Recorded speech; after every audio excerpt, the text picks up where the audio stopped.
उसमें इन्वेस्ट करके बनाया जाता है या खरीदा जाता है। उसका बाद जो कैरी करता है इसको फ्लाइट, जो जितना भी फाइटर प्लेन है वो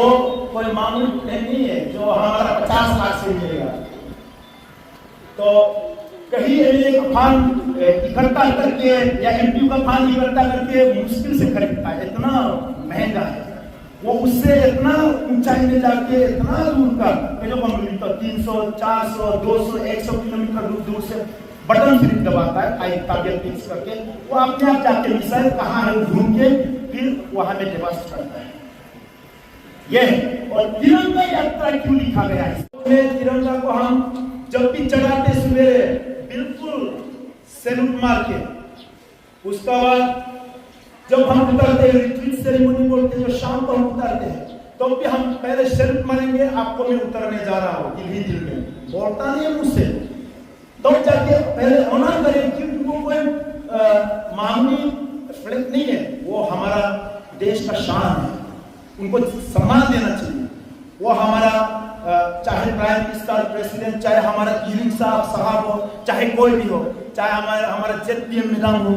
उससे भी कहीं गुना आगे ऊपर हो। पहले अगर हम इनको हम सैल्यूट मारता है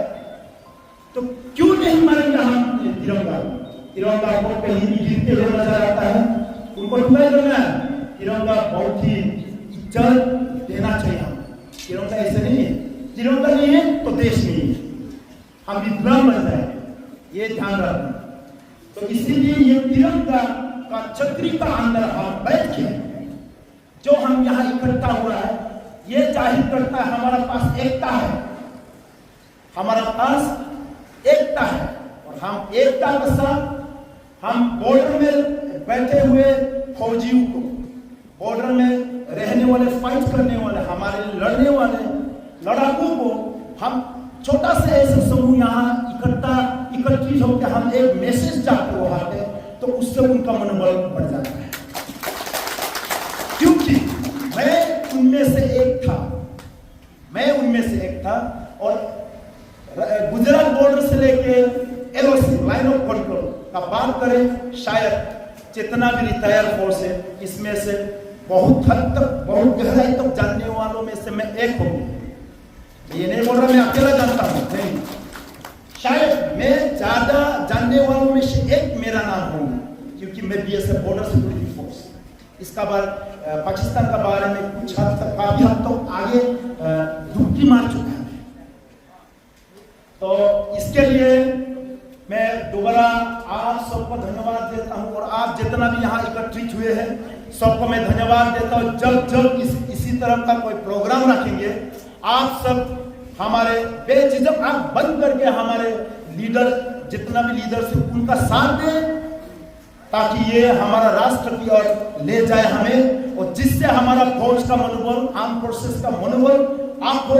और जब भी आर्म फोर्सेस का मनोबल आप होता है, दुश्मन का बिल्कुल हिम्मत नहीं होता कि इनका ऊपर उंगलियां डाल के रखिए, नहीं, बिल्कुल हिम्मत नहीं होता। और एक मैसेज मैं ये देना चाहूंगा आप सबका माध्यम से, कि जितना भी टेरर अटैक हुआ है 22 अप्रैल पहलगाम का जो कांड हुआ है, मैसेक्टर हुआ है,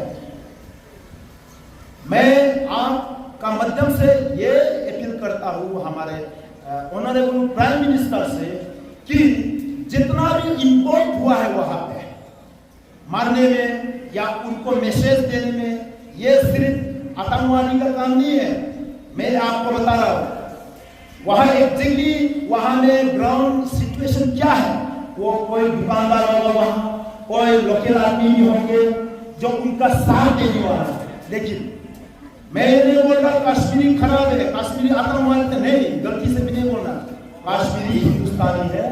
लेकिन उसमें से एक दो ऐसे हैं जो पैसा का लालच, किसी को पैसा का लालच देता है, आप सिर्फ एक मैसेज दो, आपको 1 लाख रुपया देगा, तो आज तो कोई फौज नहीं है, ऐसे बता देंगे सीधा, आज तो कोई फौज नहीं, आप आओ 2 मिनट में काम करके जाओ, हो सकता है ये भी हो, क्योंकि हमारा एक्सपीरियंस है इसमें। कई बार इसी तरह का हादसा भी हुआ है हमारे साथ, कश्मीरी में, हमारा ये आसाम में, या हमारा नॉर्थ ईस्ट में भी इसी तरह का कार्रवाई कई बार हुआ है, हादसा हुआ है हमारे साथ। तो इसीलिए मैं बोलता हूँ, जितना भी इम्पोर्टेंट है, चाहे फौजी हो, चाहे सिविलियन हो, चाहे कोई भी हो, इसको फौज के निकलना, चाहे आसमान में हो, चाहे पाताल में हो, चाहे सागर के अंदर क्यों ना हो, उनको निकल के ऐसे पैर से कुचल के रखना है, उनका जिंदगी ऐसे बर्बाद करना है। ये मेरा यकीन है। और इसके साथ मेरा ये छोटा सा शब्द इसमें समाप्त करता हूँ। मैं बोलूंगा 3 बार जय हिंद का, तो आप सभी हाथ उठा के जय हिंद का नारा सभी मेरे साथ लगाएंगे, मैं आशा करता हूँ। और जोर जोर से जय